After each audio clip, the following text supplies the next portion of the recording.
Bonjour, nous sommes à Shanghai pour ce nouveau numéro de Parlons-en. La perle de l'Orient, le Paris de l'Orient, les qualificatifs ne manquent pas pour cette ville cosmopolite, une des plus grandes mégapoles du monde qui n'était qu'à l'origine un petit port modeste et village de tisserands.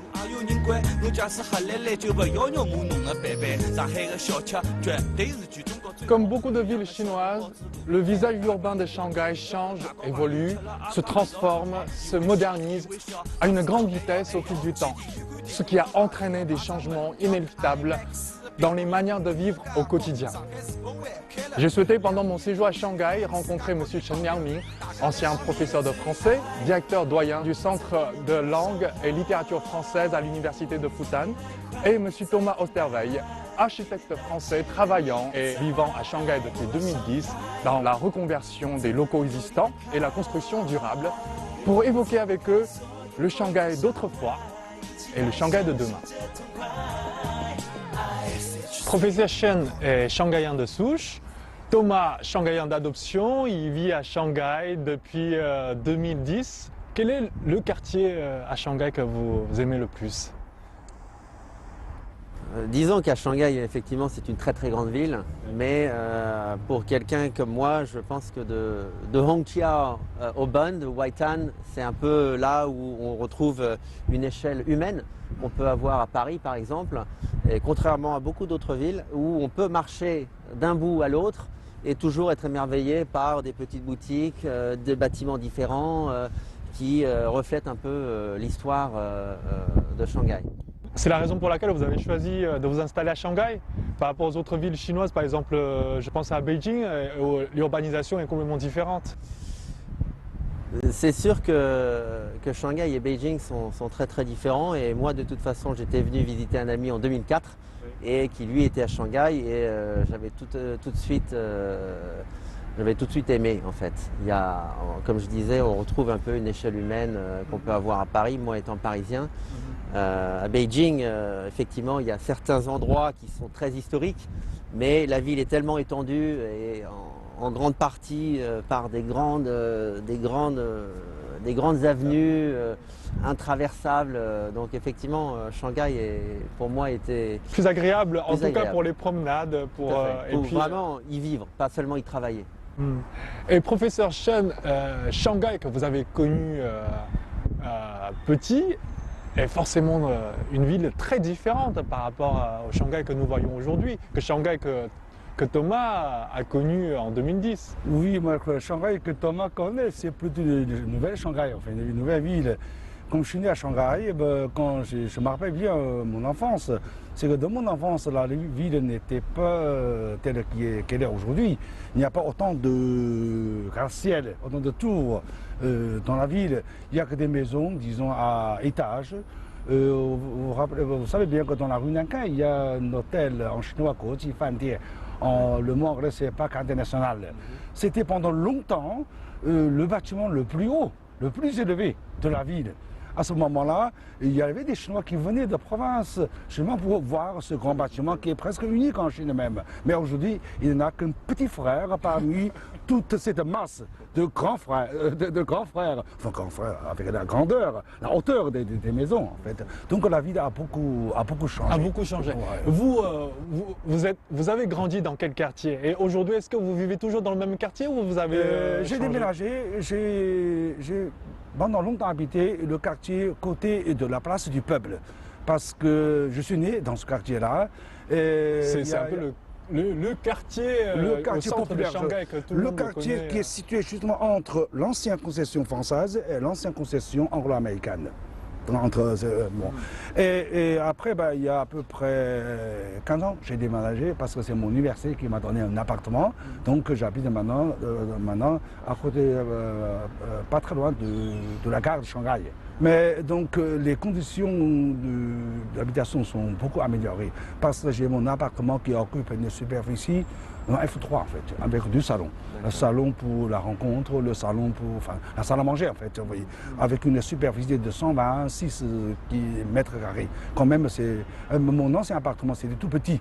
La construction, la superficie constructive. C'était dans un vieil immeuble avant Avant, c'était un vieil dans immeuble. la place dans ce qu'on appelle le Shikuman. Shikuman, c'est ça. qui est caractéristique de style d'habitation à Shanghai. Tout à fait, un style d'architecture propre, d'origine, je dirais, de Shanghai. Qu'est-ce que vous préférez? Alors, trouver une superficie plus grande dans un immeuble moderne, là où vous vivez aujourd'hui, ou ça vous manque quand même l'habitation que vous avez connue pendant votre enfance? Parce que j'imagine que le mode de vie change aussi par rapport aux différents styles d'habitation. Il y a une très très grande différence. Les chambres, enfin, l'appartement n'est pas très grand. Mais il y avait une communication entre les voisins. Il y a eu vraiment une vie du quartier.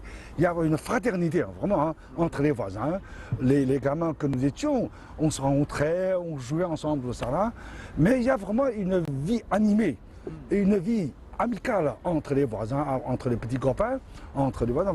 Mais aujourd'hui, avec une superficie d'habitation beaucoup plus grande, avec si vous voulez, les installations beaucoup plus modernes, le problème c'est que, oui, on vit, il y a le confort. Mais le problème, il n'y a pas vraiment ce confort spirituel, c'est-à-dire manque de communication entre les voisins. Il nous faut entrer, la porte est fermée, et on reste à la maison. Sans pourquoi, simplement dans l'ascenseur, on se dit simplement bonjour, bonsoir, c'est tout. Ben, il n'y a pas d'autre communication. Mais là, oui, pour les conditions d'habitat, enfin disons les installations de vie, c'est moderne, il y a le confort. Par exemple, dans les vieilles habitations, il n'y avait parfois même pas d'équipement sanitaire. Ah non, non, non, à l'époque... Et comment les gens vivaient à cette époque-là, sans les toilettes? C'est ça, il y a de quoi à raconter. Donc dans ce genre de vieilles maisons, il n'y a pas de système sanitaire, donc il n'y a pas de toilettes. On se servait soit pour de chambre, soit ce qu'on appelle de seau à excréments. Et il n'y avait pas de cuisine non plus. On se servait de ce qu'on appelle un petit four à charbon pour faire la cuisine dans un couloir un peu obscur. D'ailleurs, on partage le couloir. Souvent, il y a deux ou trois foyers avec d'autres familles. Là, ça, c'est un problème. Donc, si jamais il y a encore un petit lavabo qui est installé toujours à l'extérieur, qui a l'usage commun pour plusieurs familles, en fait. Bon, au point de vue des conditions de vie matériellement, ce n'était pas très satisfaisant. Mais je me rappelle toujours cette amitié entre les gens. Là, c'est quelque chose qui nous manque aujourd'hui. Donc vous avez parlé tout à l'heure, alors il y a peut-être maintenant le confort moderne, le confort qui correspond aux standards d'hygiène, de la vie de tous les jours d'aujourd'hui, mais il manque un peu cet échange, cette vie communautaire qu'il y avait avant. Est-ce qu'aujourd'hui, on peut concilier les deux tout en conservant cet esprit-là et améliorer justement le confort dans ces vieilles habitations, vous qui travaillez dans la reconversion des locaux existants, donc justement pour éviter un peu de détruire tout, de tout raser? Alors déjà, ce qu'il faut savoir, c'est qu'effectivement, quand on va dans une tour, on retrouve un petit peu l'anonymat des grandes villes européennes, mais je pense aussi que certaines personnes préfèrent ça aujourd'hui. Pendant longtemps, il y avait toujours la proximité, les gens aimaient ça, il y a une nostalgie là, mais quelque part aussi parce que dès que quelque chose se passe, il y a 15 voisins aux alentours qui regardent, qui s'interrogent, qui commencent à rentrer dans la discussion.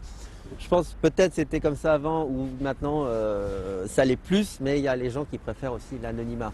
Mais en ce qui concerne les vieilles maisons, effectivement avec des installations vétustes, que ce soit la cuisine ou... Bon, là vous racontiez où il n'y avait pas du tout de toilettes, c'est encore...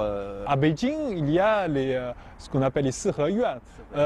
Aussi, on rencontre ce même problème. Il n'y avait pas d'installation sanitaire, il y avait des toilettes publiques à l'extérieur, dans les routons. Il y a longtemps en France aussi, il n'y avait pas d'installation sanitaire et puis on allait dehors. Mais, ou même il y avait les bains, ce qu'on appelait les bains, il y en a toujours à Paris, même si c'est devenu des nightclubs, où il y a encore des bains, où c'est des saunas peut-être.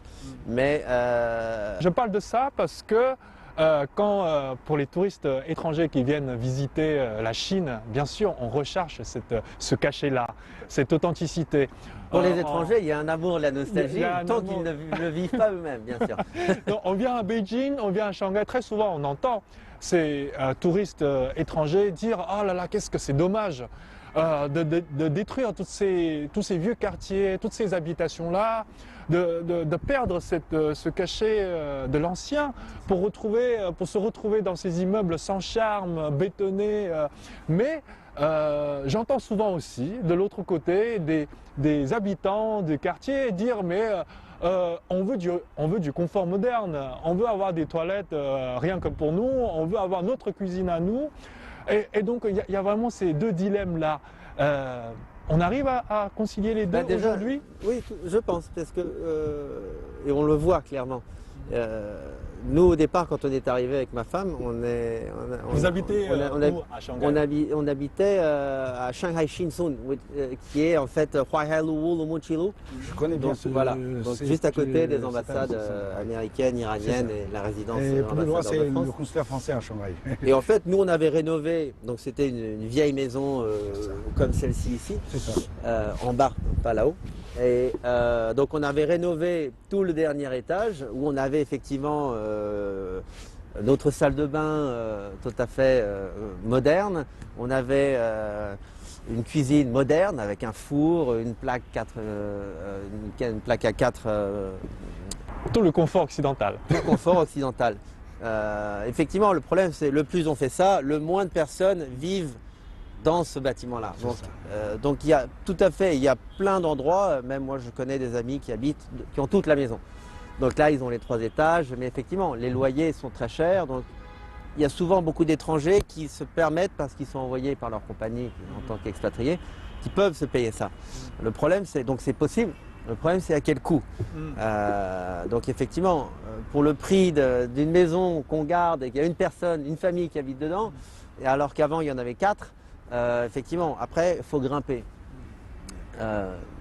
Donc, c'est un peu un cas difficile. Mais on l'espère que dans les centres historiques de Shanghai, comme dans le centre à Paris, c'est pas parce que tout d'un coup, on peut faire une tour et gagner 10 fois plus d'argent qu'on doit laisser les gens le faire.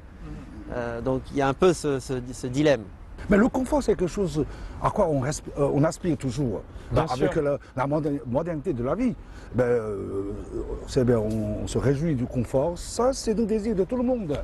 Mais je crois qu'il y a 2 côtés. Donc, le désir, le confort, du sens, sur le plan matériel. Il y a aussi ce vraiment, à mon avis, surtout pour les gens de mon âge, on espère toujours avoir une harmonie, une communication, une vie communautaire, voilà, c'est le mot communautaire, entre les voisins. Là, c'est quelque chose, je crois, c'est plus important. Parce que, à mon avis, la vie, c'est pas seulement manger, boire, sur le plan matériel. Il y a encore une vie spirituelle. Manger, boire avec les amis. Avec les amis, c'est ça, oui. Sur garder ce lien communautaire dans les bâtiments. Par exemple, ici, qui est un bâtiment de bureau, c'était avant des bâtiments qui n'étaient pas résidentiels. Mais on a créé, comme vous voyez juste derrière, un potager urbain. Et en fait, la majeure partie de ce potager, lui, est opéré par des gens qui sont dans cette allée, en fait. Qui ont le droit de venir, qui ont une petite allée et donc qui ont une petite file et qui ont le droit de venir planter leurs carottes.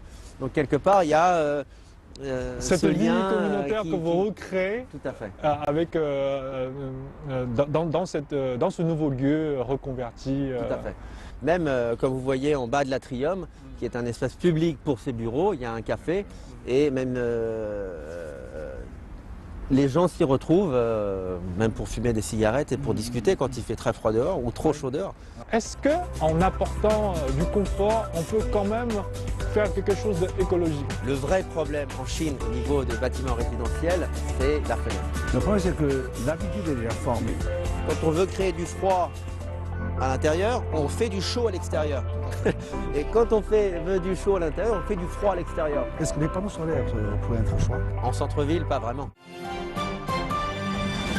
En Chine, contrairement en France, on utilise quand même beaucoup les appareils d'air conditionné et aussi le chauffage pour avoir plus frais, pour que ce soit plus frais en été et plus doux en hiver parce que le froid en hiver, surtout dans le nord de la Chine, c'est quand même un froid rude. Donc du coup, est-ce que en améliorant ce confort, en apportant du confort, on peut quand même faire quelque chose d'écologique? Parce que là, surtout, je me trouve aujourd'hui à Shanghai et je sais que ces jours-ci, à Beijing, on atteint vraiment des pics de pollution atmosphérique et c'est très lié aussi avec la consommation, le chauffage collectif qui commence à chaque année avec l'arrivée du froid. Là, nous nous trouvons sur le toit du Central Pod, mais en bas, il y a l'Atrinium. Hier, je suis déjà venu prendre un café et il fait très frais, c'est très agréable, pas trop chaud, pas trop froid, c'est juste ce qu'il faut. Et pourtant, vous m'avez dit qu'il n'y avait pas d'air conditionné, ni de chauffage, ni rien, c'est juste naturel. Oui, donc nous, en fait, effectivement, on est un cabinet d'architecture, mais aussi un cabinet d'ingénierie environnementale. Donc sur tous nos bâtiments et sur même des bâtiments d'autres architectes, on est engagé juste en tant qu'ingénieur environnemental. On arrive à optimiser l'enveloppe du bâtiment afin de réduire les consommations énergétiques. Notre but en tant que construction durable n'est pas quelque chose de hippie en fait. C'est quelque chose en fait de très scientifique. On fait tout par simulation informatique. Qui nous permet de savoir justement où sont les problèmes. Que ce soit une exposition, si vous avez un bâtiment qui est exposé au sud et qui n'a pas de protection solaire, mais votre air conditionné est doublé instantanément. Alors que comme on est relativement au sud, on peut avoir une casquette de 50 cm sur une fenêtre qui est suffisante pour nous protéger d'avril à septembre. Et là, c'est ça, sur une fenêtre. Et 50% de moins d'air conditionné. Maintenant, l'atrium aussi, c'est quelque chose d'assez formidable dans un climat comme Shanghai. On a calculé aussi, ça marcherait très très bien à Beijing.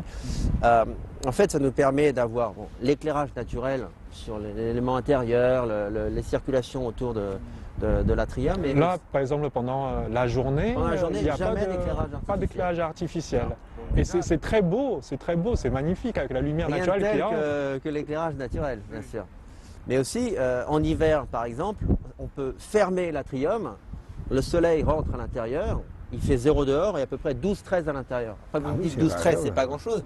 Mais quand il fait 0, qu'on rentre dans l'atrium et qu'il fait 12-13, c'est très confortable. La moitié de l'année, après l'hiver, on arrive à avoir une ventilation naturelle. Donc on arrive à ouvrir, l'air frais dehors, il rentre dedans, on n'a pas besoin de système mécanique. Là, il n'y a aucun problème. Donc par ces gestes-là au quotidien, du coup, on peut faire une économie d'énergie énorme. Sans avoir à rajouter même de l'isolation. D'accord. Même des photovoltaïques, on n'a pas besoin de turbines à vent, on n'a pas besoin de ce genre de choses. En fait, nous on part déjà sur le naturel qui coûte, si on arrive dès le début du design à l'intégrer, coûte zéro. Enfin, une casquette peut coûter 200 quoi par fenêtre, mais après... Là, il y a une question qui m'est venue, c'est que, bon, là, un système très efficace. Hein, bon, parce que d'ailleurs, depuis ces jours-ci, un sujet à Shanghai, c'est le chauffage central à Shanghai. Parce qu'au nord de Chine, il y a toujours chauffage collectif. Mais à Shanghai, c'est plus d'un chauffage, disons, qui est installé individuellement. Tout à fait. Donc, oui. Ce système que vous avez créé ici, c'est très efficace à ce moment parce que ça fait l'économie, c'est écologique, à mon avis. Mais comment vous pensez que ce système puisse être appliqué, étendu pour les habitations par exemple, la protection solaire, ça c'est quelque chose d'assez phénoménal. Le vrai problème en Chine au niveau de bâtiments résidentiels, c'est la fenêtre. La fenêtre, en fait, la fenêtre et l'infiltration de l'air par la fenêtre. En fait, vous fermez la fenêtre et en fait, surtout le pire en Chine, c'est les fenêtres glissantes. Là, la fenêtre glissante, c'est impossible. Vous fermez, vous mettez une allumette et vous voyez que le vent, en fait, par toutes vos fenêtres, l'infiltration de la fenêtre typique chinoise coulissante, donc beaucoup de gens dans les habitations comme ici, c'est comme si vous aviez un trou à peu près de cette taille-là, Oui. Et alors, on peut imaginez un trou de cette taille-là et vous chauffez, vous climatisez. Ouais, tout part par là. Donc, il faut complètement être en... Il y a une perte d'énergie. Ah oui, énorme, énorme. Et ça, ouais. c'est le vrai problème. Après, D'accord. et l'isolation, on est très loin d'être nécessaire. On n'est pas en Suisse où il fait moins 15 dans la montagne. Non, il fait 0 en hiver. Et il fait effectivement parfois très chaud 2 semaines de l'année. Mais sinon, ce n'est pas un climat extrême. Avant l'isolation, il faut une bonne fenêtre. Une bonne fenêtre qui, quand on ferme, est ferme et qui soit au moins double vitrage. C'est vrai que quand vous dites ça, moi, Et ça, c'est 105 kouai par fenêtre. Oui. C'est pas très cher. Je pense effectivement au mode de vie au quotidien des Chinois d'aujourd'hui. C'est vrai qu'on vit avec les fenêtres fermées, les portes fermées. Comment vous vivez aujourd'hui chez vous Est-ce que vous laissez les fenêtres ouvertes Là, en hiver, franchement, on reste dans la maison, les fenêtres fermées. Tout est fermé. Tout est fermé. Bon, je laisse quand même un espace ouvert pour le courant d'air quand même. Dans l'ensemble en hiver, parce qu'on a toujours l'appareil d'air conditionné en hiver, mais j'essaie de moins l'utiliser parce que je crois que c'est pas bon, parce que avec cet appareil de clim, bon, à l'intérieur il fait très très sec. Bon, j'aime pas. Souvent lorsque j'allume, disons, l'appareil, bon, je mets toujours un peu d'eau dans la salle pour avoir vraiment la fraîcheur, oui. Mais en été, on a l'habitude de laisser les fenêtres ouvertes pour l'air courant. Bon, oui, oui. Mais c'est vrai. C'est un cercle vicieux, non? Parce que plus on utilise, plus il y a des gens qui utilisent ça, plus la ville devient chauffée, non? Ah, tout à fait. En fait, le problème, déjà l'air conditionné tel qu'il est utilisé ici, qui est très peu utilisé en Europe, est en fait un air conditionné très vétuste. C'est un système américain qui est inventé d'ailleurs par un ancien de mon université à New York. Et en fait, quand on veut créer du froid à l'intérieur, on fait du chaud à l'extérieur. Tout à fait. Oui, et quand on veut du chaud à l'intérieur, on fait du froid à l'extérieur. Donc, dans les ruelles et ce genre de choses, on est complètement, on accroît le problème. Oui. Aussi, ce qu'on oublie sur le chauffage, le vrai. En ce moment, à Paris, il y a ce forum. La COP 21. Ah oui. Non, mais ça, on est en plein dedans. Oui, tout à fait. Ça a mis très très longtemps avant que les gens s'aperçoivent qu'il y avait vraiment une cause à effet. Mais juste pour revenir sur le chauffage aussi, d'utiliser le chauffage par ce qu'on appelle par convection, donc par vent en fait, c'est ça. Et vraiment 3 à 4 fois moins physiquement confortable qu'un radiateur à radiation. Donc là, on a un radiateur, on le sent, par radiation, c'est beaucoup plus confortable et ça consomme beaucoup moins d'énergie aussi. Donc l'air conditionné comme solution pour tout, c'est une très mauvaise solution. Oui, c'est un cercle vicieux. Tout à fait. Le problème, c'est que l'habitude est déjà formée. Changer cette habitude, bon, il faut faire beaucoup d'efforts. C'est vrai, le système avec, disons, le soleil naturel, tout ça là, c'est très très bon. On peut partager, disons, un espace pour profiter de cette lumière, bon, avoir la chaleur. Bon. Mais tu fais qu'à Shanghai, bon, partout dans les villes de Shanghai, il y a toujours tous ces appareils d'air conditionné individuels qui sont attachés toujours contre les fenêtres, à côté des fenêtres. L'habitude est déjà formée. Et surtout, je pense que ce que vous avez dit, très peu de gens sont au courant justement de cette réalité-là. Ce mauvais choix de fenêtre, ce problème d'isolation. Alors il faut déjà sensibiliser les gens qui sont au courant de cela et puis leur apporter une solution. Alors quand on pense à la solution, est-ce que il va forcément avoir des voix qui vont s'élever en disant mais oui c'est bien beau mais c'est pour les riches, c'est pour les gens qui ont des moyens. Mais pour les gens qui n'ont pas de moyens, est-ce qu'on peut quand même avoir un confort tout en étant écologique? Disons que si on n'a pas, nous, parce qu'à Huaihailu, donc nous on avait une vieille fenêtre avec un problème d'infiltration dans la salle de bain, par exemple. Exemple tout simple, ça coûtait 500 kouai pour mettre une nouvelle fenêtre. Et après ça, on avait, puisqu'en fait le problème c'est en hiver, s'il y a l'infiltration et qu'il fait 0, le lendemain, je rentre dans ma salle de bain, il fait 0. Donc je commence à allumer, ça c'est une solution de riche. Ensuite, je commence à allumer les radiateurs à fond. Ou je fais couler l'eau à fond, l'eau chaude pour qu'il y ait le bain de vapeur et qu'ensuite ça soit confortable. Donc on croit qu'on ne paye pas maintenant, mais on paye plus tard. De payer 500 kouai pour une fenêtre, alors peut-être ça devrait être subventionné aussi par l'État, peut-être. Mais après, il faut aussi une question, c'est un choix personnel. Parce que je vois aussi beaucoup de personnes qui refusent de payer 500 kuai sur la fenêtre et qui préfèrent avoir une grosse voiture, si l'on peut dire. Oui, c'est aussi la sensibilité écologique de chacun. Il y a un autre choix, par exemple, les panneaux solaires. Oui. Pour avoir la chaleur. Parce que, bon, pour les panneaux solaires, il faut aussi un investissement important. À peu près, j'ai lu le document pour installer les panneaux solaires, bon, il faut à peu près un budget qui revient vers à peu près entre 250 et 300 000 yuan. Bon, si jamais les riches, ils se sensibilisent, ils se lancent dans cette compagnie écologique. Est-ce que les panneaux solaires pourraient être un choix? En centre-ville, pas vraiment, malheureusement. Pourquoi? Parce qu'il y a très peu de toitures, la toiture est partagée encore une fois par 15 personnes, qui a le droit de quoi? Si j'habite dans une tour, qu'elle soit belle ou pas, le toit est finalement très moindre. Si vous mettez l'orientation de votre panneau solaire est hyper importante. Si vous mettez votre panneau solaire vertical sur une façade, même façade sud, vous n'avez en fait que 50% du gain potentiel, de la maximisation du gain potentiel du solaire. En fait, ce qu'on oublie avec le photovoltaïque, c'est que si vous êtes façade nord, c'est mort. Vous avez 2 petites heures en été, le matin et le soir. Donc l'idéal, c'est soit vous avez 30% d'inclinaison pile façade sud, pile côté sud, là vous avez 100% de votre argent que vous venez d'investir. Sinon, vous n'arrivez, parce qu'on dit, achète ça, t'inquiète, dans 5 ans, tu auras fait ton argent. C'est pas vrai. Seulement dans des cas très très précis où on peut atteindre ça. Si vous le mettez sur une façade verticale, ça vous mettra 12 ans. Donc après, qui est toujours là, le panneau est cassé dans 12 ans. Donc, encore une fois, il faut le savoir. Tout à fait. Appelez-moi, je vous aiderai. Nous vivons dans une société en plein bouleversement, qui évolue, qui se modernise. Et dans cette modernisation rapide, parfois il y a des gaspillages. Comment vous voyez la ville? Comment vous la voyez dans 5 ans, dans 10 ans? Comment vous souhaiteriez qu'elle soit? Oui, une ville comme celle de Shanghai, donc évidemment il y a un bel avenir. Moi, je crois qu'avec son essor économique, donc la ville se trouve en plein essor économique.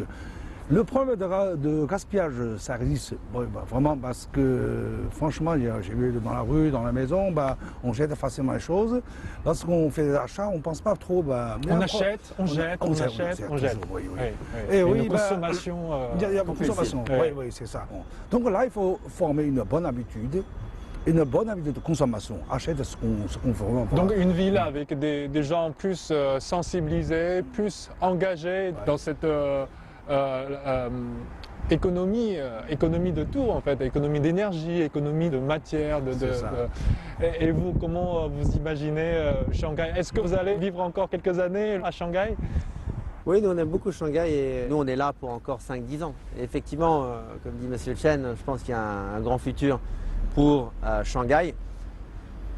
Pendant maintes années, avec un GDP en Chine qui était énorme, un PIB en Chine qui était énorme. Beaucoup de choses ont été faites à Changsha, à Chongqing, à Dalian. Maintenant que ça se calme un petit peu plus, comme disait Xi Jinping, on est plutôt sur la consolidation de ce que l'on a. Et on commence à réfléchir. On commence à réfléchir un petit peu, pourquoi est-ce qu'on va détruire ce bâtiment alors qu'on peut le garder? Et ce qu'on oublie, c'est que la structure d'un bâtiment, comme celle-ci ici à Central Pod, c'est 40 ans, juste si on arrive à la garder, les dalles, les poteaux, tout ce qui est bétonné, le sous-sol, les fondations, c'est 40 ans en équivalence d'émissions de CO2 de l'utilisation du bâtiment. Donc l'éclairage, le chauffage, l'électricité et l'air conditionné pendant 40 ans, ça c'est l'équivalent en émissions de CO2 de cette structure. Donc si on arrive à garder des vieilles structures au lieu de les détruire pour refaire autre chose, c'est là qu'on peut être le plus vert en fait. Merci à vous deux. Merci pour cette matinée très agréable en votre compagnie ici sur le toit du Central Pod à évoquer le Shanghai d'avant, le Shanghai que vous avez connu, le Shanghai d'aujourd'hui que vous connaissez et puis à réfléchir sur le Shanghai de demain. Merci. 寂寞人煞失去公寓红咗 A 用硬嘅，好神喺 L 揾硬多年現在有得交關，因為現在上海機遇老多鈔票比較好賺，馬路不寬，光光车子老赞，路边头生天老多高档便宜，随便侬拣。绿灯开，路口慢，去马路也有人管。侬假使瞎来来，就不要肉麻侬个板板。上海个小吃绝对是全中国最好，南洋个小笼包。